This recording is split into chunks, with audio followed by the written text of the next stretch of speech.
I'm so glad you're here. April Gutierrez is our special guest for this installment of Meet Me at Farver's, and we are making one of our April cocktails.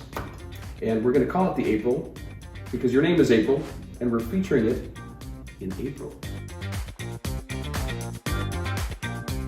Now, I have never done a tequila drink before, so what we're going to do today is kind of a little, our version of a ginger mint paloma.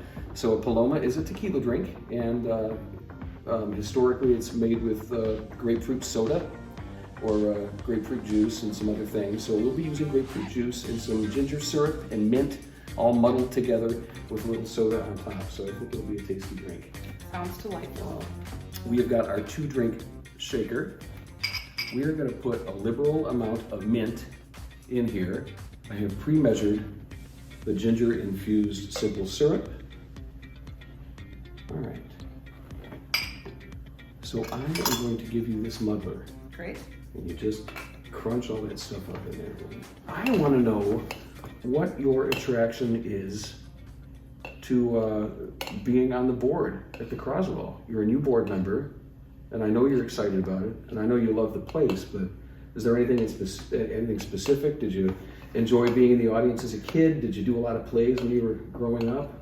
Well, I actually loved being at the Croswell, and it was a very special treat. It was rare that I got to come to the Croswell, but my very one and only Croswell show was featuring you. What? Did you remember that? I was a very small part in It's a Wonderful Life. Oh my goodness, that was so long ago. Yes, I was in high school. It was the 90s, and I really, really loved being a part of the magic. I had been part of things in high school, but I had never been part of a community theater before, and it's just such a treat to be part of a show that was with adults. And John McNaughton was in that show, and he was delightful. It was a lot of fun to be a part of that. It was great. Michael Ewan was in that. Leah was in it, and I think one of her first big parts.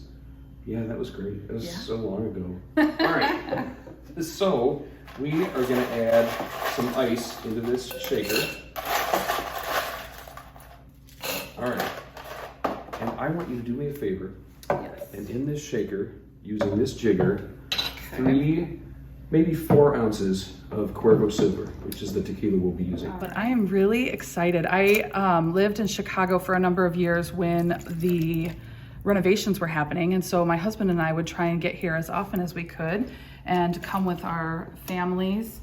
And we're just so happy to be part of something that was happening in our hometown, and really had a lot of pride about it. We are members of the Goodwin Theater in Chicago, and we love to tell our friends about coming from a theater-rich community, a small town in Michigan, and would even bring friends here. Oh my gosh, that's wonderful. Yeah, it was really wonderful to be invited because it is a really special place for my husband and I. So. Oh, that's great. We've got some ruby red grapefruit juice here. We will put in about 4 or 5 ounces, maybe as much as 6. And then we won't do the soda yet because we don't want it to explode from the shaker.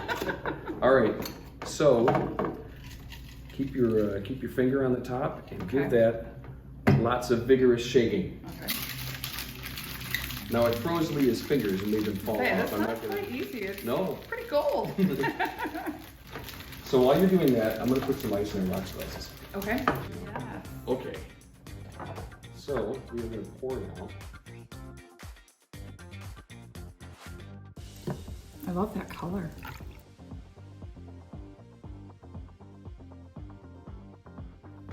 Some soda to give it just a little bubble. Add a couple garnishes. I'll do a lime and a little grapefruit wedge each.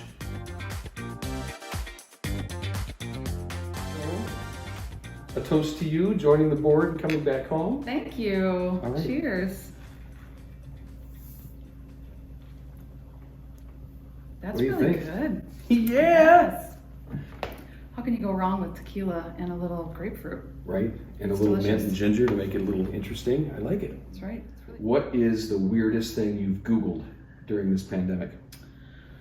You know, I can't think of the strangest thing I Googled, but one of my friends was just telling me that she was looking at her child's computer for school because they're remote. Uh-oh. And the most frequent Googled thing was, what happens when you become a werewolf? And she kept wondering, like, okay, how were they doing some research on werewolves? How did that exact phrase Oh my gosh. be the most frequented? Nice. I have been, like a lot of people, they binge the true crime shows on Netflix or something like that, and I'm kind of no exception. But I'll get on my computer, like when I'm watching a movie or something, I'll also be looking at the Wikipedia page, like details on how it was produced or whatever. But I'm like that about the true crime stuff. So anyone that looks at my internet history is going to be like, what is wrong with that serial killer Eric Parker? That's true. Because it's all like, Amityville horror murders and so murders and, just a list of stuff. Like, what's wrong with me, But and the answer, of course, is nothing is wrong with me. But yeah, it's odd. I do that much more often with HGTV. Yeah. So I watch the show, but then I also want to see, are there more pictures? And I can go down a bunny trail with seeing, who designed that, and then just keep going. Another toast, and That's right. Thanks for meeting me at Farver's. Yes, We'll cheers. see you soon. Cheers.